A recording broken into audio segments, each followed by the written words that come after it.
que se trató sobre la plegaria de 7 ramas o estas 7 prácticas que nos ayudan a conectarnos con nuestras cualidades y desarrollar esta primera etapa del camino que se llama habitualmente acumular mérito y purificar las faltas o purificar los velos, los errores.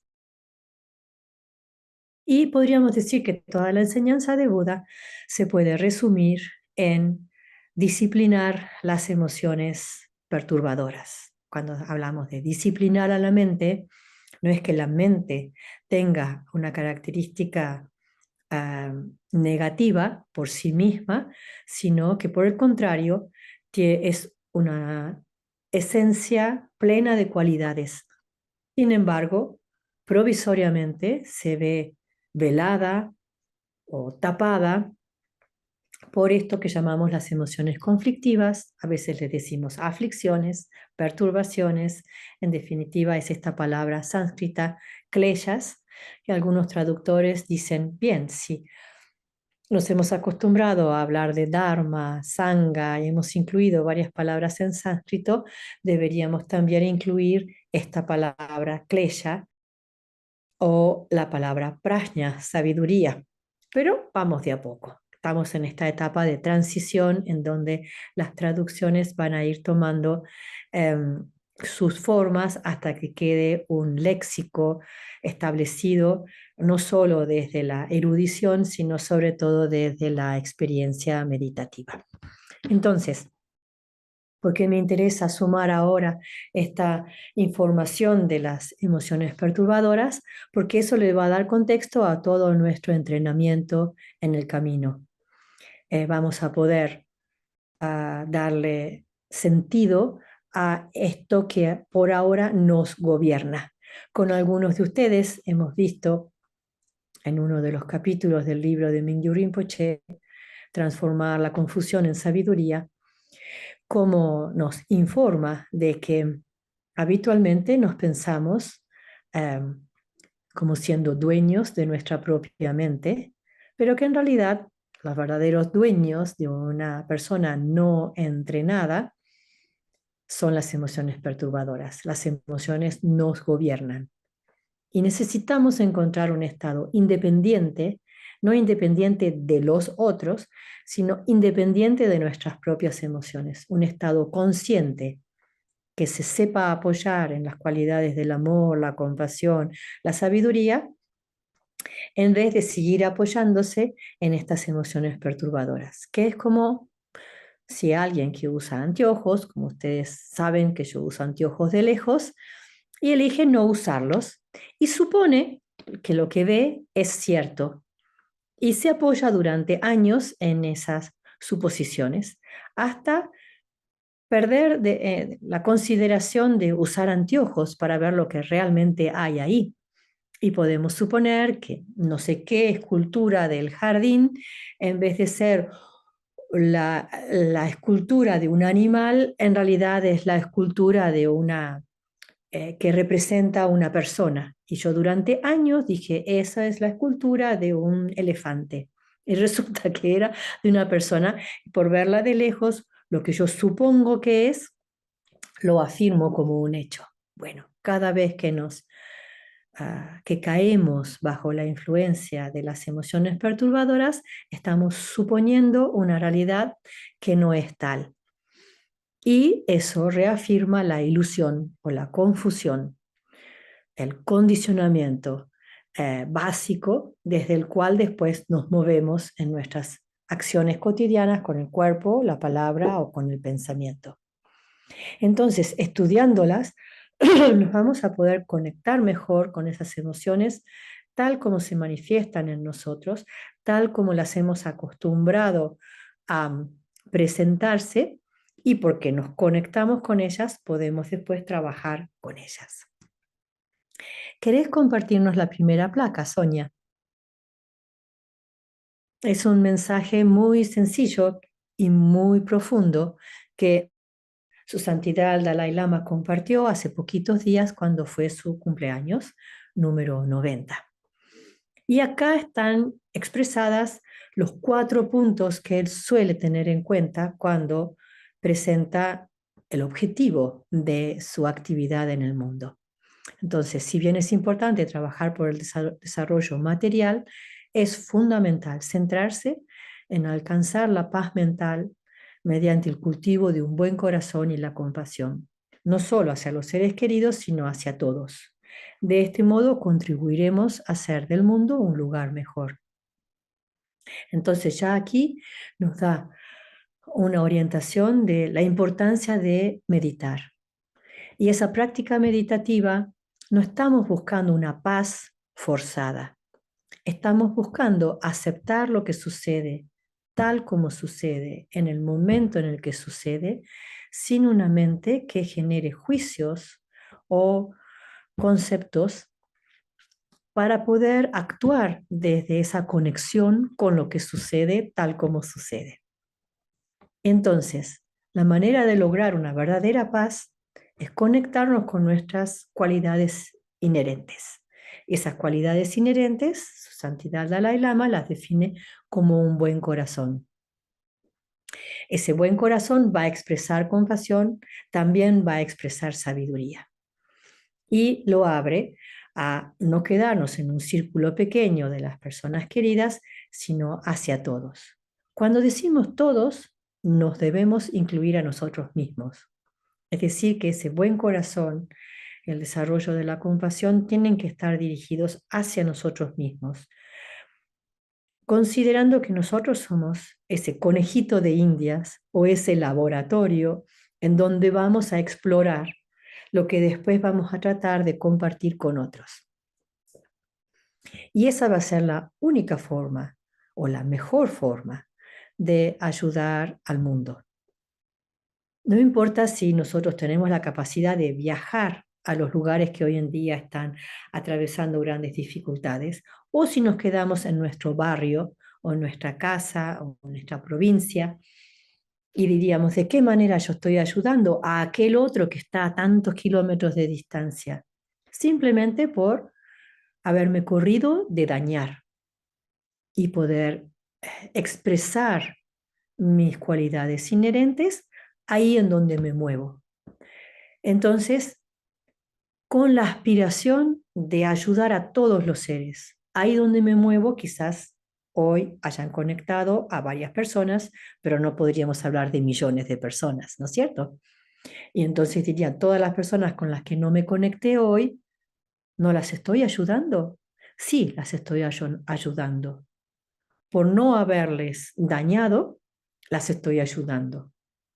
Y por haber actuado correctamente con los que me encontré hoy, eso genera una ola o una consecuencia de virtud hacia otros que están conectados con otros, que están conectados con otros, y así abriéndonos a incluir a todos los seres. La fuerza de la aspiración es muy importante también. Con algunos de ustedes lo estamos estudiando en detalle. Entonces, que el pensamiento se dirija hacia el bien de todos los seres y que nuestra actividad exterior sea la correcta, promueve el bienestar en el mundo. No somos los protagonistas de la felicidad de todos los seres, somos un participante más en esta interdependencia o interconexión con todos los seres. Y ahí entonces su santidad habla de lo que es su compromiso. Seguiré centrándome en mis compromisos de promover los valores humanos, que ese es su primer punto. La armonía religiosa, es decir, que hayan encuentros interreligiosos en donde se fomenten lo que tenemos en común en vez de fomentar lo que nos separa. Por supuesto, cada camino religioso va a tener una orientación específica, una práctica específica, una conducta específica, pero hay valores que nos unen y entonces de poder apoyarnos en la armonía religiosa. Ese sería el segundo punto. Llamar la atención sobre la antigua sabiduría de la India que explica el funcionamiento de la mente y las emociones. Y esto es todo lo que su santidad ha hecho en estos años al abrir lo que él denominó mente y ciencia, mente y vida. Sí, mente y vida, el encuentro entre religiosos y científicos como otra área. Entonces, antes era el encuentro interreligioso, ahora es el encuentro entre los religiosos y la ciencia para explorar el campo de la mente y de lo que sucede en la mente. Por ejemplo, las emociones. Y ahí está siempre esta anécdota de Richard Davidson, que en un momento en que lo visita a su santidad y le explica cómo estaban trabajando en el campo de las emociones negativas, y su santidad le dice, podrían usar el mismo esfuerzo para explorar el campo de las emociones positivas. Y fue algo completamente novedoso para esos científicos, de poder explorar cómo funciona la compasión, cómo funciona la empatía, cómo funciona un amor libre de apego, cómo funciona la cognición, en vez de estar explorando cómo destruir las emociones conflictivas y demás. Bueno, ese es el tercer punto. Y el cuarto, hablar sobre la cultura y el patrimonio tibetano que puede contribuir al mundo a través de su trayectoria asociados al budismo, ¿no es cierto? Y cómo puede contribuir al mundo en generar un estado de paz y compasión. Entonces, no es que lo cito como fuera del contexto, sino para abrir esta charla y vamos a ver hasta dónde nos da el tiempo y que quizás pueda abrirse en una charla próxima de por qué es tan importante conocer el funcionamiento de la mente y de las emociones para promover un estado de mayor bienestar en nosotros y en los demás. En el budismo hablamos de estas tres emociones principales como los tres venenos. Seguramente más de uno conoce esta imagen que suele estar en las entradas de los templos que llamamos la rueda de la vida. Y esa rueda de la vida es un gráfico que resume una enseñanza elaborada del funcionamiento de la mente y de cómo esa mente condicionada termina generando la percepción del mundo en el que vivimos. Esa rueda de la vida tiene como varios sectores. Si nos vamos al medio, ahí están tres animales conectados. Uno le va mordiendo la cola al otro, mordiendo la cola al otro, y se refieren, están en ese gráfico, un chancho, un gallo y una serpiente. El chancho va a representar la ignorancia. El gallo va a representar el apego y la serpiente va a representar la agresión. Entonces, quizás no tenga que ver con cómo entendemos la conducta de estos animales, pero es algo que alguien que ya ha estudiado sobre estas tres emociones perturbadoras principales, cuando ve eso y ve la conexión que hay entre uno y otro, le recuerda la importancia de ser independiente de esas emociones. Y están en el centro de la rueda de la vida porque a partir de esa posición confusa, todo lo otro sigue confundido hasta el borde de la rueda. Y se lo llaman los tres venenos porque tal como si a nosotros, no sé, comemos algo muy rico y después nos dicen, ¿sabías que ahí había veneno? Tratamos por todos los medios de deshacernos de esa comida que ya está en nuestro cuerpo, generando, no sé, alguna forma de expulsarla del cuerpo porque nos interesa vivir. Entonces, cuando estamos estudiando sobre las emociones perturbadoras, tenemos que entender que son como venenos que circunstancialmente contaminan toda nuestra mente. Son tóxicos. Hoy en día se habla mucho, ¿no es cierto?, de las relaciones tóxicas, de las actitudes tóxicas, de las adicciones, de los traumas debidos a vivencias muy fuertes. Y todo eso se podría entender en este contexto de los tres venenos. poniéndolo en esa expresión, y uno diría, uy, qué fuerte para hablar del deseo. Si yo tengo deseo de comer chocolate, no lo consideraría un veneno. Pero si el deseo está presente todos los días en mí, seguramente va a estar su opuesto, la aversión, la agresión. Y van a estar apoyados en ese contexto no claro, confuso, que es la ignorancia. ¿Ignorancia de qué? Soy ignorante de quién soy esencialmente. Por lo tanto, me apoyo en una idea de quién soy, en una creencia de quién soy, como un ser humano limitado y influenciado por estas emociones, a merced de estas emociones. Bueno, entonces, la plegaria de 7 ramas que hemos estado estudiando es un antídoto para estas emociones. Y cuando hablamos de un antídoto, es como si nos estuvieran dando una excelente noticia, porque si existe un antídoto a un veneno, quiere decir que ese veneno no puede afectar nuestra salud para siempre. La afecta circunstancialmente. En cuanto aplico un antídoto, recupero mi salud. Entonces, si estamos hablando de la mente, cualquiera de nosotros, si nos dan para elegir, ¿les gustaría tener un estado mental eh, enfermo o sano? Yo creo que todos diríamos sano. Y entonces, si alguien nos dice, muy bien, si ahora tu mente está enferma, entre comillas, te muestro un antídoto para recuperar la salud. Y todos diríamos, bien, ¿qué tengo que hacer? Y lo primero que tenemos que hacer es estudiar para discernir correctamente. Entonces, estos 3 venenos son las 3 aflicciones o defectos que sostienen nuestro apego y son la causa del sufrimiento, del dolor, de la insatisfacción y de este renacimiento constante en el samsara. Es una definición bien común del contexto budista. Discernir que hay sufrimiento, ¿no es cierto? Cuando Buda expone en las 4 nobles verdades, la primera es, existe el sufrimiento. Pero enseguida después nos da más información diciéndonos, hay una causa para ese sufrimiento y esa causa son nuestras propias emociones. Entonces decimos, si es algo que yo poseo, entonces yo puedo dejar de fomentar el sufrimiento en mi vida.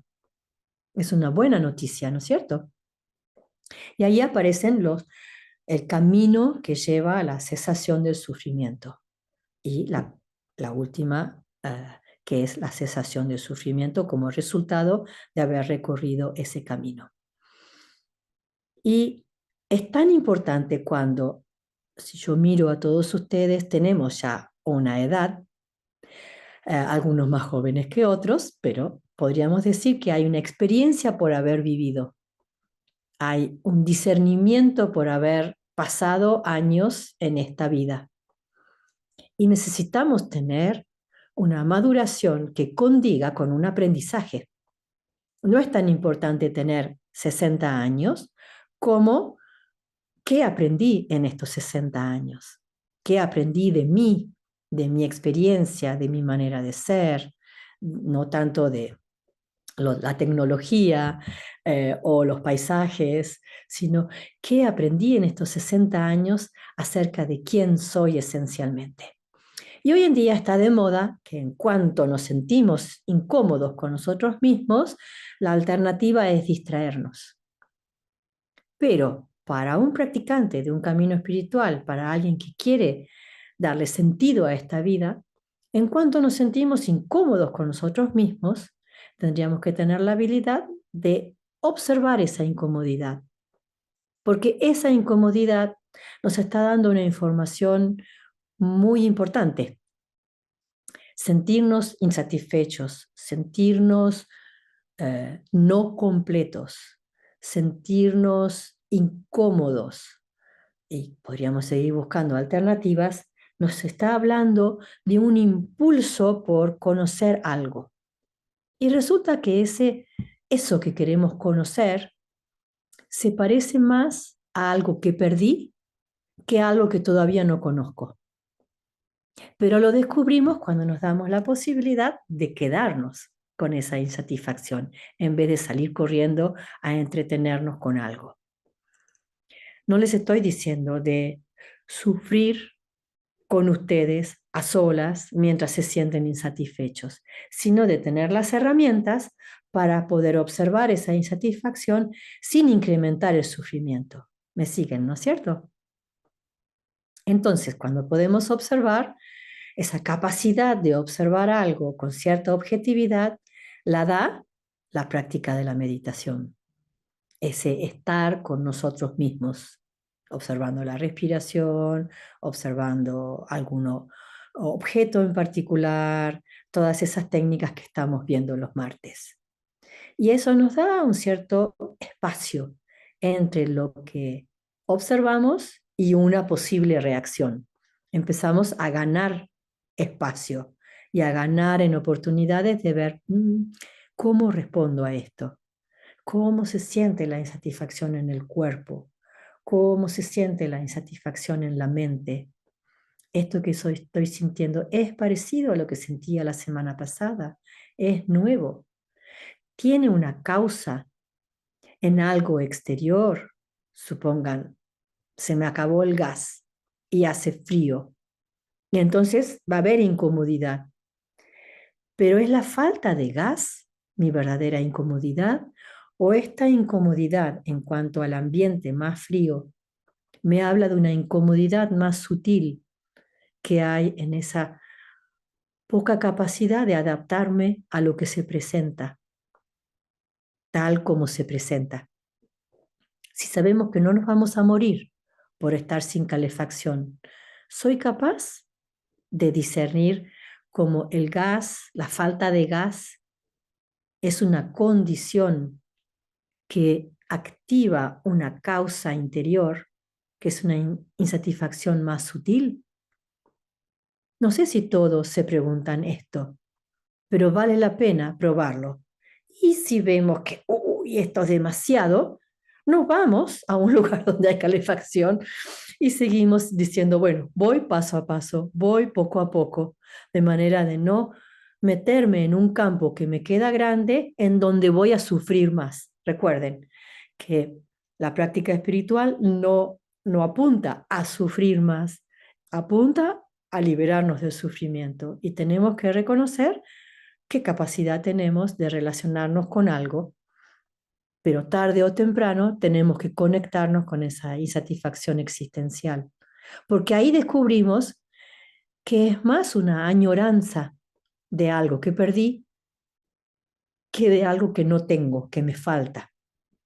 Entonces, el gas, la falta de gas, perdón, en realidad me sirvió para conectarme con algo tan importante como ¿dónde está la felicidad que estoy buscando?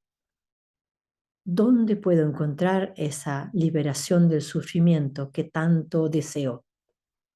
¿Por dónde empiezo? Y entonces ahí pediríamos ayuda. Resolvemos lo del gas, como resolveríamos cualquier otra cosa, pero quedó un aprendizaje que hace que miremos hacia el interior, como se define la práctica budista. Budismo es una expresión creada por los lenguajes extranjeros, pero para el tibetano es Nangpa, aquel que se dirige hacia el interior. Es la capacidad de buscar en mí, dejar de buscar afuera, en donde me distraigo, y buscar en mí.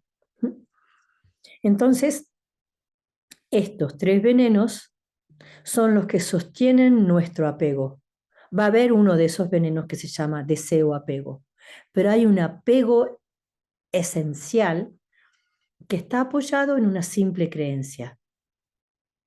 Y ese es el que vamos a tratar de llegar mientras que vamos aprendiendo sobre estos tres venenos principales.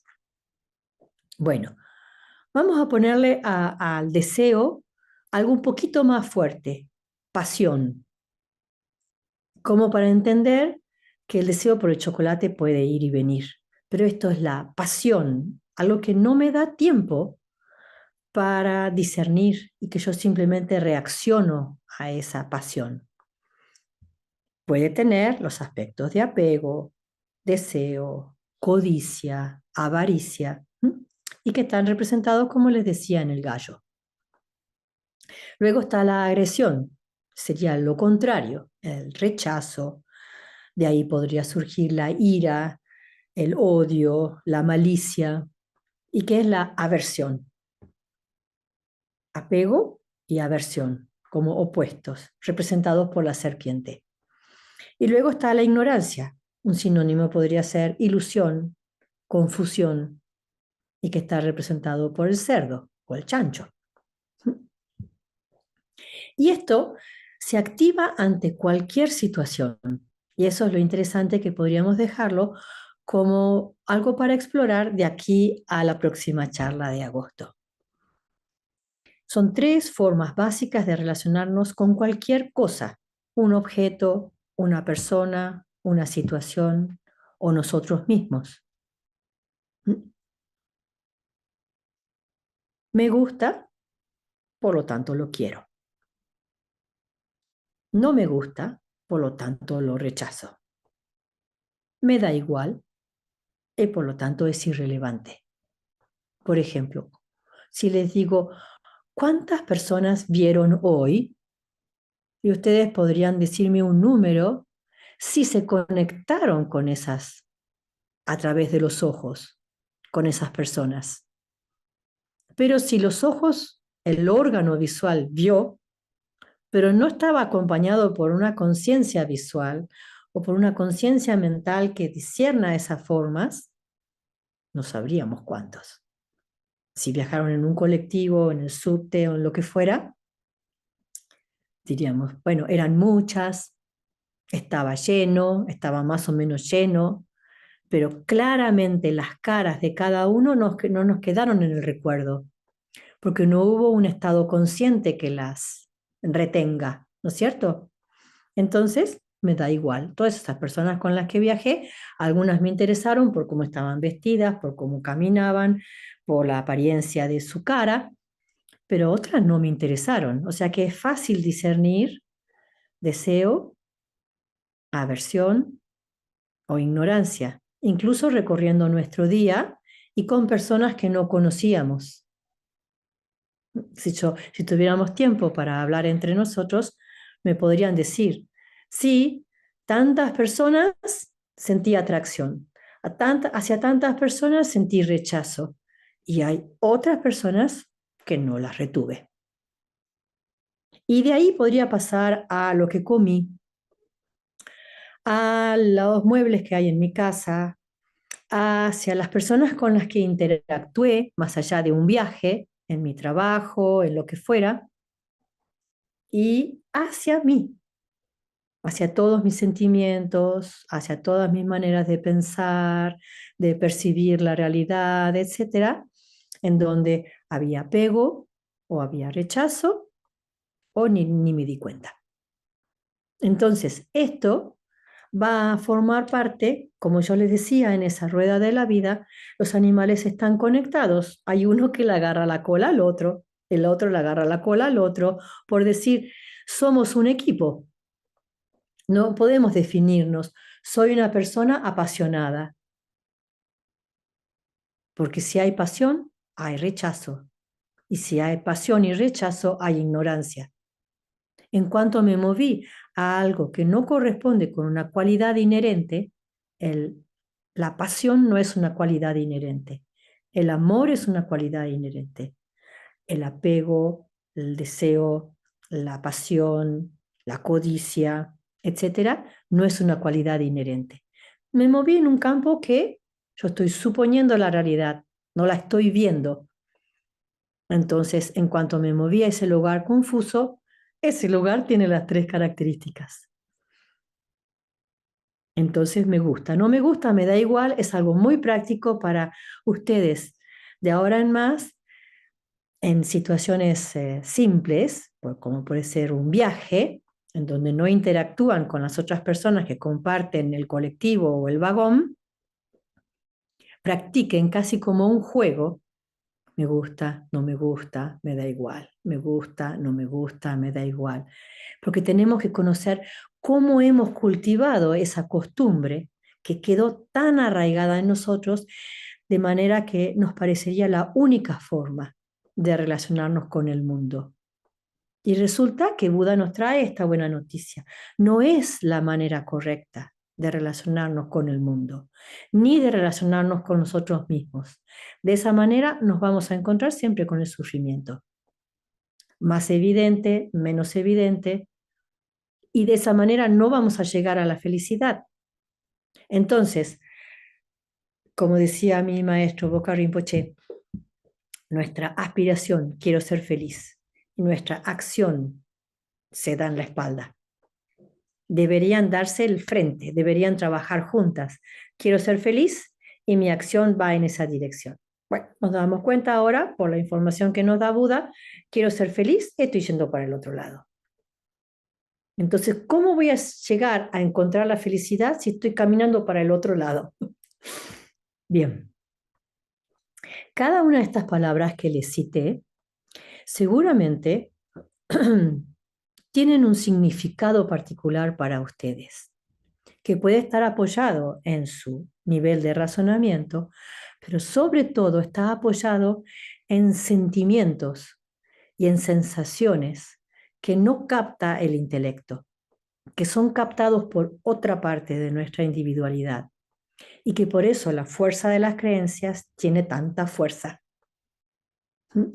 Si ustedes se apoyan en cualquier creencia que han podido comprobar que no es correcta y la han soltado, pueden notar, si me permiten, la adicción que tenían a esa creencia, como cualquier adicto a una sustancia tóxica, pero ahora a nivel mental, por la constancia en sostener la creencia. No quiere decir que esa creencia va a quedar con nosotros para siempre, pero al notar lo instalada que está, tenemos que empezar a debilitar, a debilitar, a debilitar, a debilitar, a debilitar y a instalar una certeza. Ese camino es un camino progresivo y ese camino es de puro aprendizaje, es interesantísimo. Quizás no nos alcance la vida, pero bienvenido sea empezar ese camino de cambiar una creencia por una certeza. Y el cambio no se hace así de rápido como lo entendemos a nivel del intelecto, porque está como anclado en el cuerpo, anclado en nuestras células y se desarma por debilitarlo progresivamente y se desarma instalando progresivamente una certeza. Progresivamente quiere decir, hoy me apoyo en ella, hoy me apoyo en ella, hoy me apoyo en ella, hasta que sean, no sé, 1000 días o 100.000 días, según nuestra capacidad. Entonces, estos tres venenos están también dirigidos hacia nosotros mismos.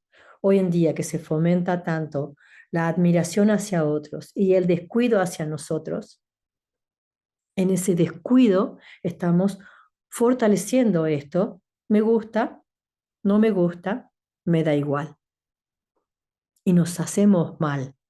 Entonces, si la primera premisa que nos enseña Buda es abandonar el daño, tenemos que abandonar el dañarnos. ¿Se acuerdan que les decía hace un momento? Dejar de dañar es ayudar. Y en ese sentido, entonces, necesitamos empezar por trabajar con este experimento, nosotros mismos. Bueno, o sea que de ahí la culpa, la autocrítica, estados mentales dolorosos se apoyan en eso. En vez de trabajar con la manifestación de esos estados, nos tenemos que ir a donde están apoyados. Sí, a veces Mingyur Rinpoche habla de eso. Si tenemos una lámpara, le ponemos, imaginen un farolito, o podría ser también una lámpara, pero es la bombita sola. Y le ponemos un vidrio. En ese vidrio hay dibujos. Por la luz, los dibujos se van a reflejar en la habitación, ¿no es cierto? Y yo no le presté atención a qué dibujos había en ese vidrio. Cuando lo pongo, es un vidrio que tiene, supongan, colores, y entonces veo cómo esos colores se manifiestan en la pared. Y digo, qué bárbaro. Hay rojo y azul y hay redondeles y hay nubecitas y demás. Qué bonito que quedó esto con esta lámpara. Genera una manifestación bonita. Y después, otro día decimos, ay, encontré otra. ¿Cómo se dice? ¿Tulipa? No me acuerdo. Bueno, ese vidrio que tiene diseños alrededor, lo pongo y son diseños de monstruos, de eh, animales feroces, de fantasmas, de lo que fuera, y todo eso queda reflejado y nos agarra miedo. Y decimos, ¿qué pasa en esta habitación? ¿De dónde salieron todas esas formas? ¿Serán formas que me están buscando dañar? Y salimos corriendo de la habitación. Y de golpe decimos, no, pero es que yo cambié el vidrio. Voy a levantar el vidrio y voy a fijarme que están ahí y que es la capacidad de iluminar lo que hace posible que lo que estaba dibujado en el vidrio se refleje en la pared. No son imágenes reales. La lámpara no genera por sí mismo algo positivo o negativo. La lámpara tiene la capacidad de iluminar. Nuestra mente tiene la capacidad de manifestar. Sí, tal cual, Marcos. Pero la, lo que manifiesta no tiene una realidad inherente, es solo una apariencia. Y hacia ahí vamos con nuestra práctica de meditación.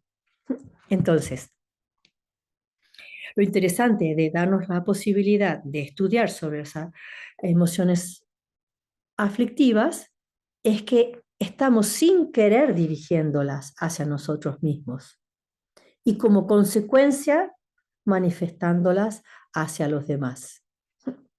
Entonces, les decía, cada una de estas palabras, apego, deseo, pasión, codicia y demás, ya nosotros tenemos una referencia, pero ahora lo interesante sería de ir a la definición y estudiarla tal como está en la definición, para después ver si condice con nuestra idea de esa palabra. Y aquí, entonces,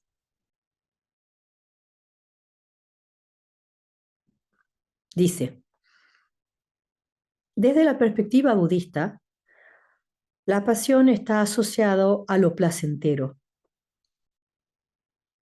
Sin embargo, cuando hay una atracción hacia lo placentero, se suele sumar el apego hacia ese objeto que me da placer. Y debido al apego surge el aferramiento y debido al aferramiento surge el sufrimiento. Entonces, lo que en principio me daba placer termina siendo una situación en la cual estoy sufriendo. ¿Por qué sufro? Porque considero que ese objeto es capaz de brindarme felicidad y ese objeto existe por sí mismo de una manera independiente y permanente, cuando en realidad es interdependiente. Supongan si a alguno de ustedes les gusta el café. Pueden disfrutar de esa taza de café, del sabor del café, del efecto del café. Pero hay una interdependencia, una interconexión entre esa bebida y ustedes. ¿Y qué pasa al rato cuando se va el efecto del café? Viene una bajada.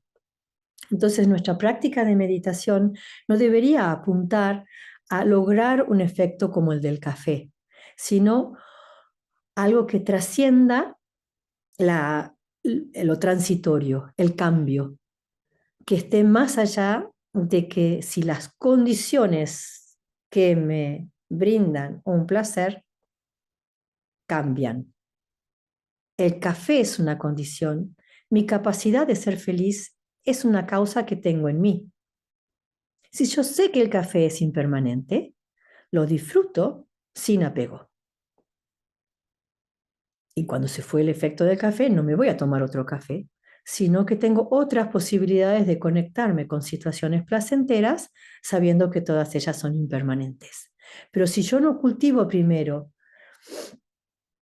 la observación de por qué tomo café, cuando lo hago, estoy perdida en el café, buscando esa gratificación, imaginándome o suponiendo que esa gratificación va a ser eterna, porque el café tiene ese efecto en mí. Pero por más que hayan pasado 60 años de mi vida en donde me apoyé en el café, sigo sosteniendo que el café tiene la capacidad de brindarme una felicidad permanente. ¿Ven por qué necesitamos mirar hacia el interior? Soy yo que estoy equivocada. No hay nada malo en el café. Y puedo seguir disfrutando del café mientras que el médico me lo permita, mientras que mi salud me lo permita. Pero tengo que darme cuenta, mirando hacia mí, que el café no es la causa verdadera de la felicidad, que la causa de la felicidad está en mí y que cada vez que tomo café, esa felicidad se activa porque está en mí, no la causa del café, la causa mi manera de relacionarme conmigo. Lo mismo si voy a ver una linda película, lo mismo si tengo una charla con un amigo, lo mismo si me voy de vacaciones, etcétera. Entonces, en cuanto hay aferramiento, me corrí de una consideración realista. Es decir, el café es una condición, hay una causa en mí para lograr una verdadera felicidad. Y me volqué en una ilusión que no me va a llevar a encontrar esa felicidad. Por el contrario, me va a ayudar a encontrar un sufrimiento que va a ser tremendo. Siempre se explica, hay tres tipos de sufrimiento. El sufrimiento obvio, sobre un dolor físico, agrega un sufrimiento mental. El sufrimiento del cambio y el sufrimiento de ser condicionado, de estar envuelto en la ilusión. Es un sufrimiento muy sutil. Entonces, se dice, ¿cuál es la experiencia que se describe así? Empieza siendo feliz y termina siendo sufrimiento. ¿Cuál es la experiencia que empieza siendo sufrimiento y termina siendo feliz? ¿Quién se anima a responder?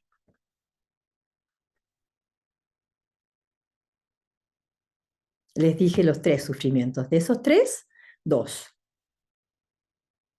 Los dos primeros que les describí, porque el otro es tan sutil que no lo detectamos. ¿Cuál de las categorías de sufrimiento empieza siendo feliz y termina siendo sufrimiento? ¿Cuál de las categorías de sufrimiento empieza siendo sufrimiento y termina siendo felicidad? El apego condicionado termina siendo sufrimiento, el desapego termina siendo la causa del sufrimiento que después termina siendo felicidad. Mm, es algo más obvio. Si comieron algo que les cayó mal, tienen un malestar estomacal, están preocupados porque ese malestar sea algo diferente, algo más severo, etcétera. Van al médico y le dicen, no, esto es simplemente un ataque al hígado, tómate esto y vas a ver cómo se alivia. Y tomamos eso y a las 3 horas decimos, ay, qué aliviada que estoy. Empezó siendo sufrimiento, terminó siendo felicidad o alivio, si quieren ponerlo. Ese es el sufrimiento obvio. La otra era que empezó siendo felicidad y terminó siendo sufrimiento. Es el sufrimiento del cambio. Cada vez que hay algo bonito que nos pasa, esa experiencia de placer ya está marcada por el cambio, pero nosotros nos damos cuenta tarde. Entonces decimos, uy, estaba tan bien y ahora estoy sufriendo. Ese es el sufrimiento del cambio. Si volvemos al café, ese primer sorbo de alguien que adora el café es el éxtasis más maravilloso. Lo sienten en todas las células del cuerpo. Ya en ese momento en que la boca se conectó con el café y la mente se conectó con las sensaciones físicas y mentales asociadas al café, ya está cambiando la experiencia placentera en una experiencia. Como está cambiando y no somos capaces de reconocerla, lo que sigue es el sufrimiento. No es una mala noticia. Buda nos muestra lo que nos hemos acostumbrado a experimentar y que está errado. En vez de disfrutar de ese instante de placer, decimos, este café me lleva a la felicidad eterna. Y porque lo sostengo de esa manera, cuando se nos terminó la taza, para alguien que quería tener un café más grande, o para alguien que disfruta del efecto del café, y de golpe dice, ay, estoy de vuelta desganado, no tengo ni ganas de caminar otra cuadra, no sé cómo voy a hacer para terminar el día, tengo que conseguir otro café. Ese es el sufrimiento del cambio. Entonces, empieza siendo una experiencia de felicidad, pero ya en la experiencia de felicidad está marcado el cambio. Como no lo reconozco, sufro, cuando ya es evidente. Y la otra, está bien, al principio me dolía la panza, pero aplicando un buen remedio, el sufrimiento se transformó en alivio. Bueno, entonces, la pasión nos lleva a desconectarnos de algo que era correcto al principio, porque instalamos la creencia de que eso tiene que durar, cuando eso del momento presente es genuino y mi idea de prolongarlo es errada.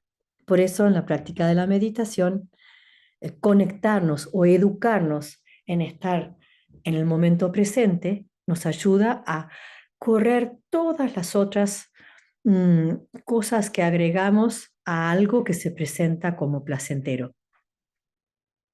Entonces, sentir placer no es errado. Apegarnos al placer es errado. ¿Se entiende? Amar es una cualidad. Apegarnos al amor es un error.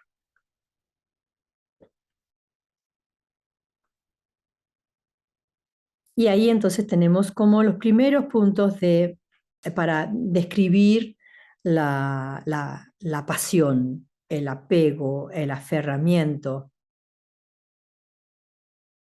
Lo podemos comprobar si lo que sentimos es algo genuino o algo perturbador, si apoyándonos en eso vamos hacia la decepción, hacia la pérdida, hacia la ansiedad, etcétera. Por ejemplo, en una relación con un amigo y nos divertimos de lo lindo y pasamos un momento maravilloso y nuestro amigo nos dice, uy, me tengo que ir. No, no te vayas. Y ahí decimos, sí, está lo más bien. Pasamos un lindísimo momento y podríamos pasar otro en el futuro. Y nos damos un lindísimo abrazo y le decimos que te vaya muy bien, que sigas un súper lindo día. Y nos animamos a soltar. La capacidad de soltar algo que nos brinda placer indica un buen criterio en nosotros. Hablo despacito para poder retenerlo como un ejercicio para estas semanas. Si tienen chocolate de postre, un cuadradito es muy buena opción. Seguir comiéndolo hasta terminar el paquete no es una buena opción, no solo por la salud física, sino por lo que estamos trabajando interiormente con nosotros mismos. Yo necesito ese cuadradito. No sé si lo necesito. Me da placer, está en casa, lo aprovecho. Y me educo en decir, bueno, en otro momento en que alguien venga o que yo quiera, tengo otro pedacito. En cambio, en vez de terminarlo completamente y después tener que salir a las 2 de la mañana a buscar a un kiosco un chocolate, porque si no, no puedo dormir. Entonces, todas esas costumbres que hemos instalado pueden ser cambiadas. Esa es la buena noticia. ¿Qué gano con eso? Ser independiente de mis impulsos. Necesito ser independiente de mis impulsos si quiero ayudar a otros. Como decía el Dalai Lama, si quiero ser alguien que aporte algo para un mundo mejor. Entonces, puedo de esta manera soltar gradualmente estos apegos y empezar a encontrar satisfacciones en placeres más simples y en conexiones más profundas que no se basan en impulsos instintivos. Los dejo como algo para que ustedes puedan reescuchar. La pasión vuelta hacia adentro puede manifestarse como apego a ciertas imágenes que tenemos de nosotros mismos, creyendo que esas imágenes o interpretaciones de nosotros mismos son esenciales para nuestra estima o para el aprecio hacia nosotros mismos.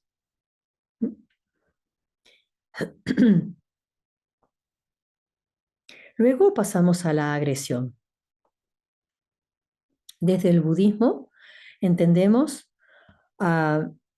que el rechazar por sí mismo no es una perturbación.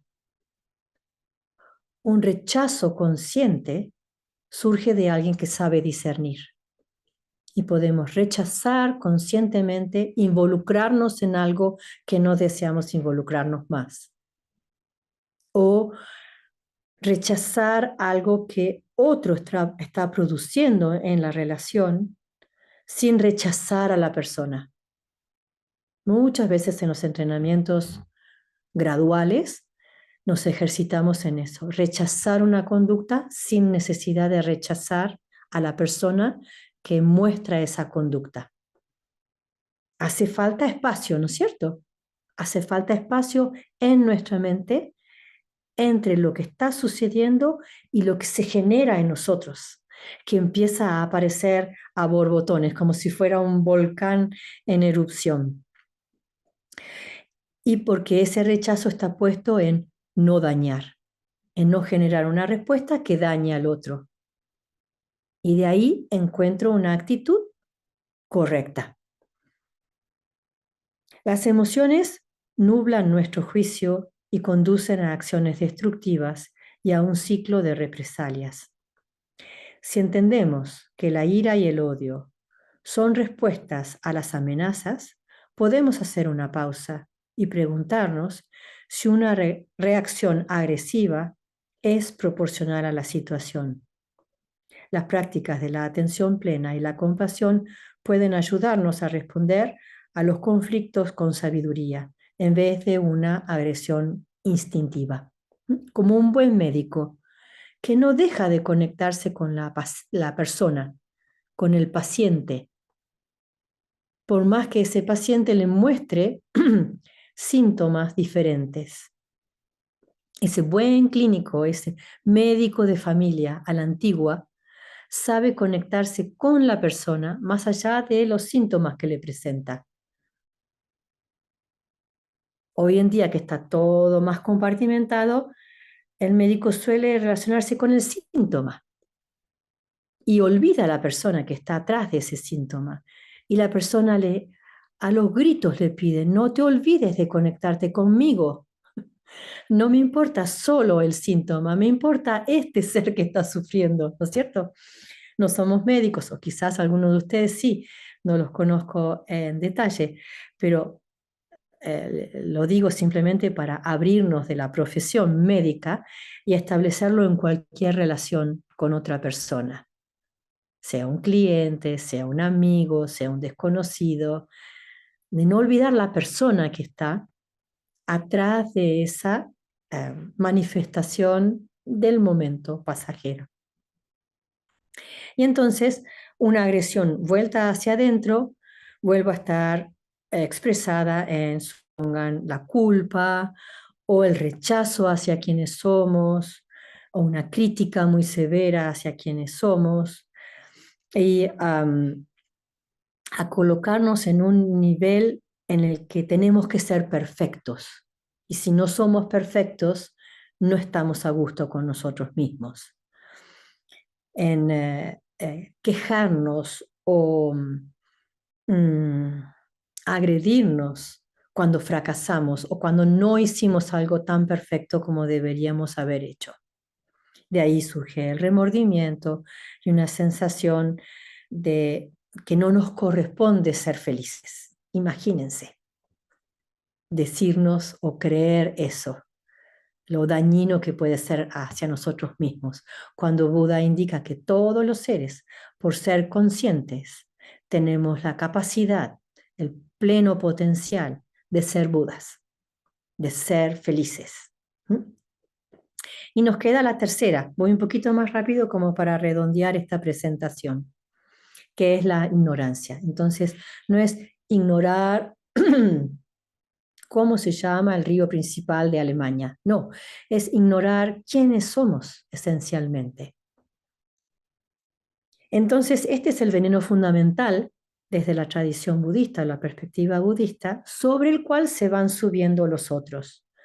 El deseo y el apego, el odio y la aversión, el orgullo, los celos y tantos otros. Buda habla de 84.000 emociones perturbadoras, que no es un número al azar, sino que sobre estas tres principales, cada una puede tener asociada otra.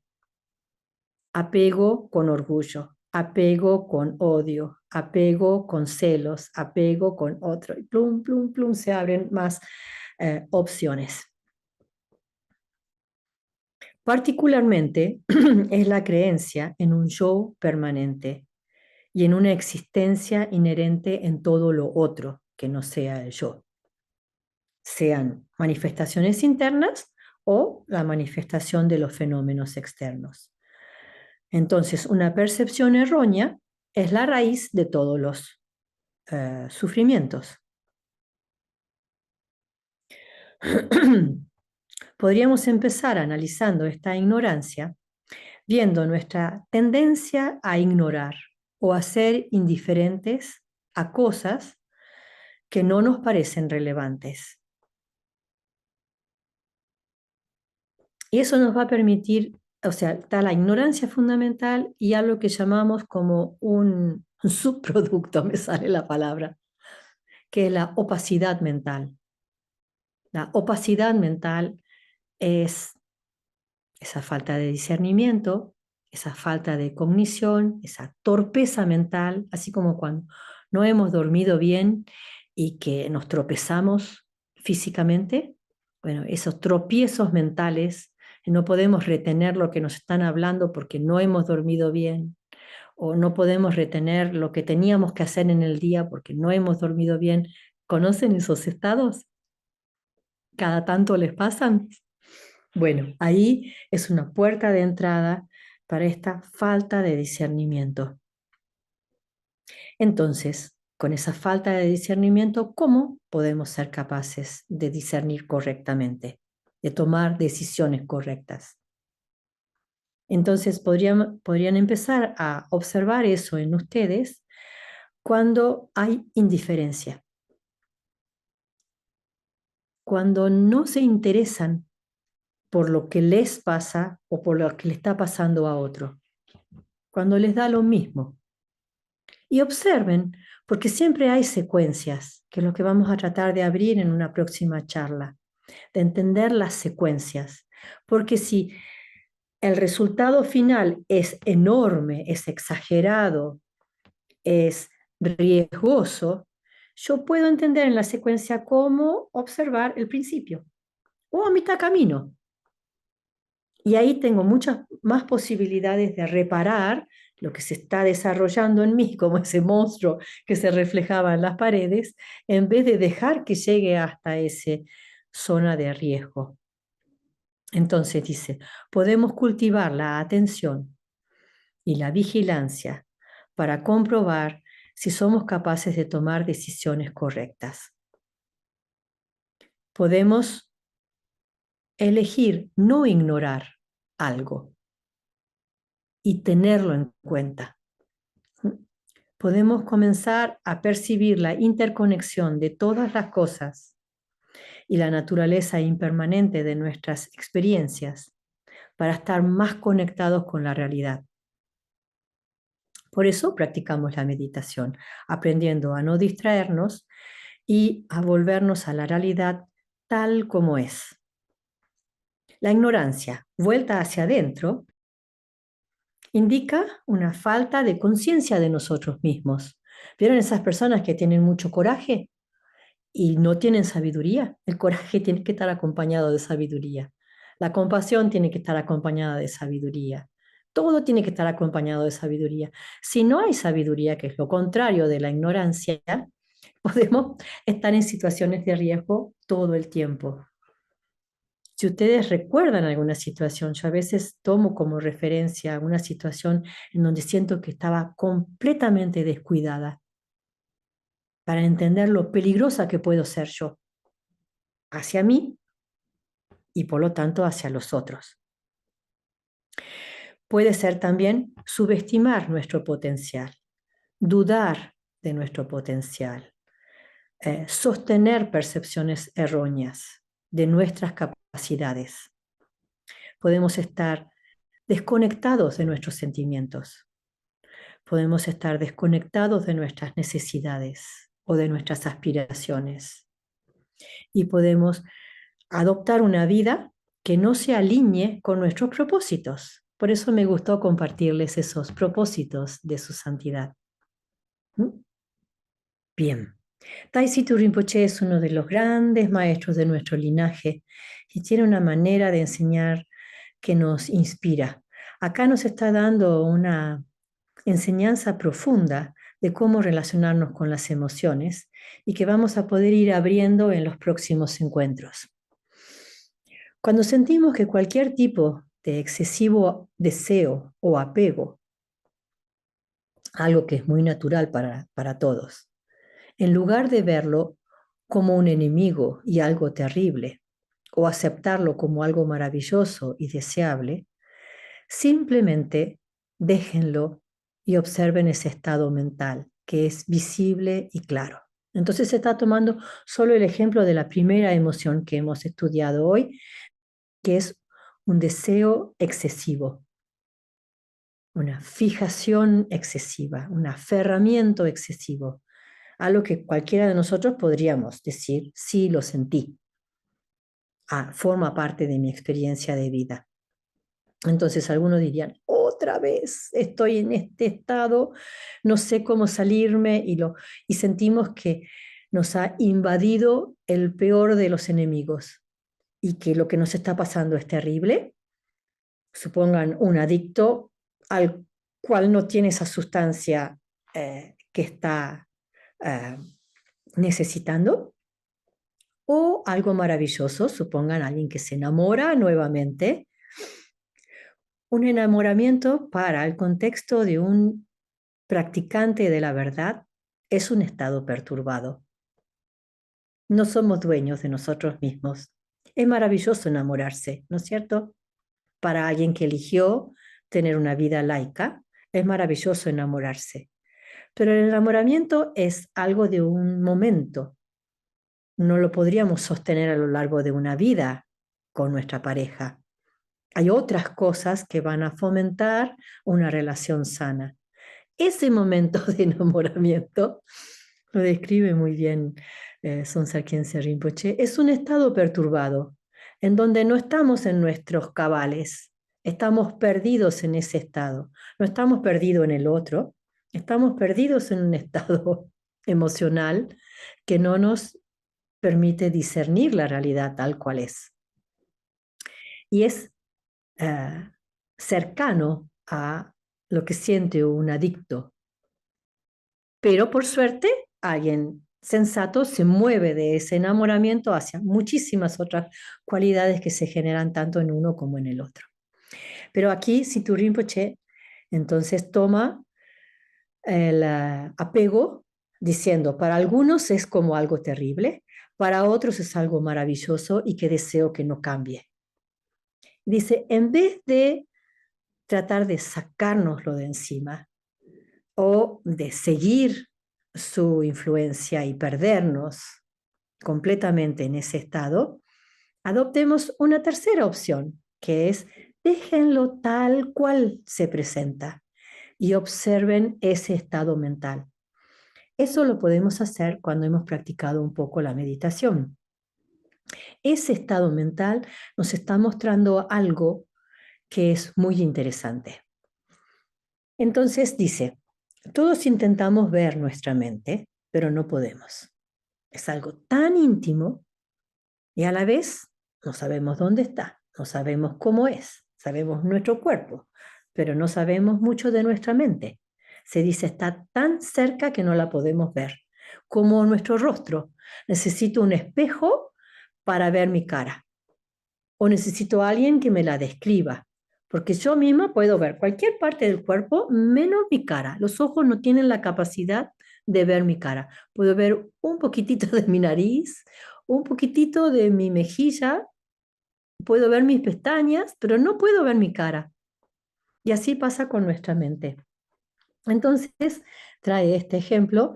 Si tuviéramos un polvo especial para revelar los fantasmas que estén en nuestra habitación y arrojamos ese polvo, entonces aparece la imagen de ese fantasma con la apariencia que tenga, y entonces podríamos verlos. Si no, sentimos su presencia, pero no podemos verlos. Entonces, cuando se manifiesta el apego o cuando se manifiesta la ira, es una puerta de entrada para ver nuestra mente. ¿Entienden? Para un meditador es, ¡ay, qué interesante! Esto que acaba de presentarse es una manifestación de nuestra mente. Uy, aquí hay algo que quedó raro en la traducción. No podemos ver nuestra mente, pero cuando se manifiesta como apego o como ira, podemos verla sin problemas.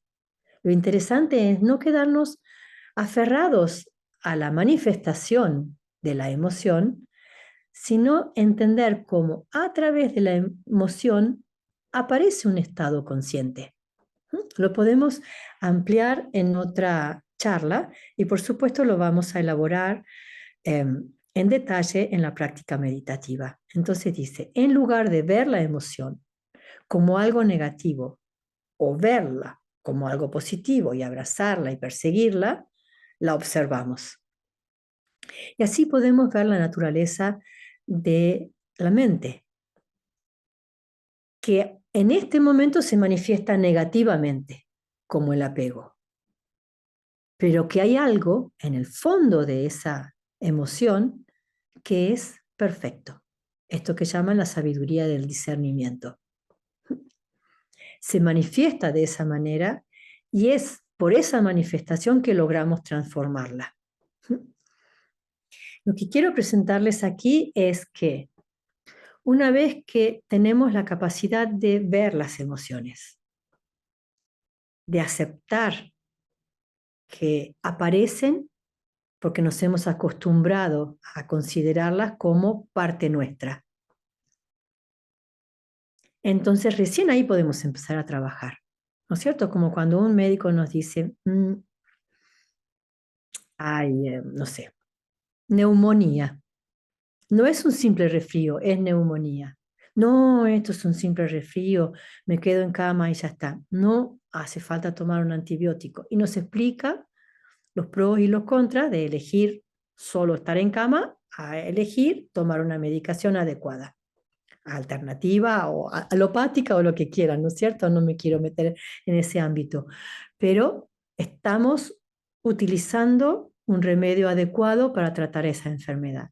No es algo pasajero, es algo que necesita atención.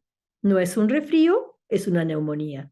Bueno, nosotros, por sostener, sostener, sostener esos resfríos, hoy en día estamos en un estado más grave de salud mental. Es decir, creemos que somos eso. Pero una vez que por la instrucción que nos da Buda, por la información que nos da Buda, decimos, ay, yo siento que soy esa emoción, pero resulta que no soy esa emoción. Entonces puedo empezar a observarla como un fenómeno separado de mí, como una manifestación separado de la cognición que la observa. Entonces ahí puedo elegir, ¿qué hago? ¿Caigo de vuelta ahí o busco otra opción? Tiene que haber otra opción que no sea el apego, la capacidad de disfrutar de algo placentero sin que se transforme en apego, la capacidad de rechazar una situación violenta sin agredir a quien la genera, la capacidad de interesarme en todo lo que sucede en vez de activar la indiferencia y el descuido. Entonces empiezo a rechazar la emoción para poder elegir. Rechazo conscientemente algo y elijo. Queda espacio para cultivar algo que es nuevo y lo cultivo, lo cultivo, lo cultivo hasta que se transforma en algo familiar. Y entonces ya no estoy familiarizada con la pasión, estoy familiarizada con el amor. Ya no estoy familiarizada con la aversión, estoy familiarizada con una realidad. Y así con cada una de las emociones.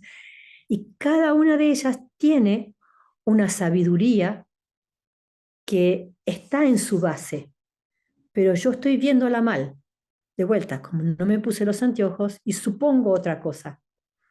Y la sabiduría que corresponde con la pasión o con el apego es el discernimiento correcto. Imagínense, cada vez que estamos apegados, no solo estamos generándonos sufrimientos, sino que no estoy aprovechando esa sabiduría que la tengo disponible en mí, que es de discernir correctamente. Y por eso dice, cuando venga, no se escapen de ella. Digan, qué bueno, esta situación generó apego. La voy a observar. Pero no tienen que observar la anécdota, tienen que observar la energía que hay en ustedes. Cuando estamos apegados a algo, hay una capacidad de atención muy interesante. Si ustedes se dejan llevar por la anécdota, caen en ese pegote, en ese barro pegajoso que es el apego. Pero si se quedan antes, el que está enamorado no mira para otro lado. No hay nada más que esa rubia despampanante que le dijo, sí, vamos a tomarnos un café. O ese pelirrojo despampanante, por decirle algún ejemplo, que dice, ¿querés tomar un café conmigo? Ja, no sabemos ni a dónde fuimos, ni qué tomamos, ni el mozo que nos atendió, ni dónde estábamos caminando. Hay un estado de focalización muy interesante. Pero si nos quedamos en la anécdota, decimos, yo estaba perdidísima, no sé ni qué, en qué momento estuvimos conversando. Y eso es estar perdido. Yo les digo la base que está atrás. ¿Mm? Como cuando estoy mirando una forma, no me interesa la forma, me interesa la acción de mirar conscientemente. Entonces ahora es, ¿qué hay atrás de esta emoción? ¿Quién la está sintiendo? ¿De dónde sale esto? ¿Cuáles son las características esenciales que después se despliegan en esa anécdota? Y lo mismo con la aversión. Hay algunos que les va a resultar más fácil una o más fácil la otra. Pero tienen que ser con cositas fáciles y de tanto en tanto. Entonces, si el chocolate es su debilidad, que no sea el chocolate, que sea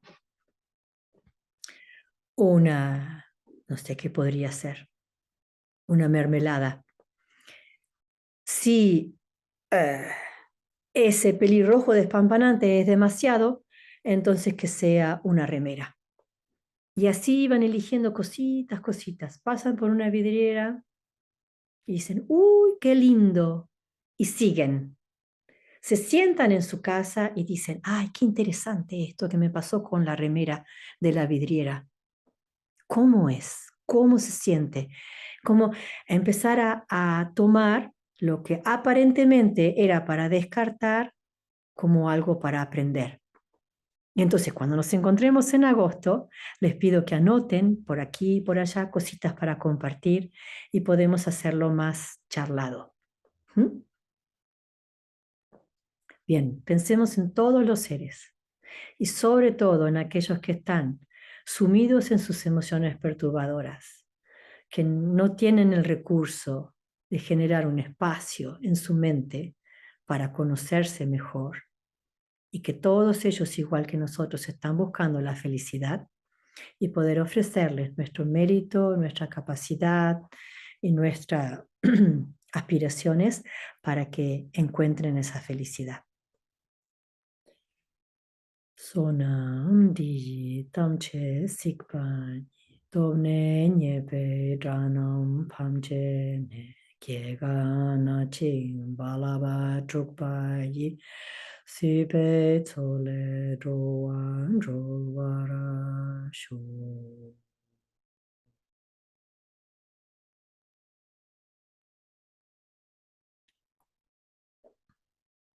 Que estén muy bien. Hasta pronto.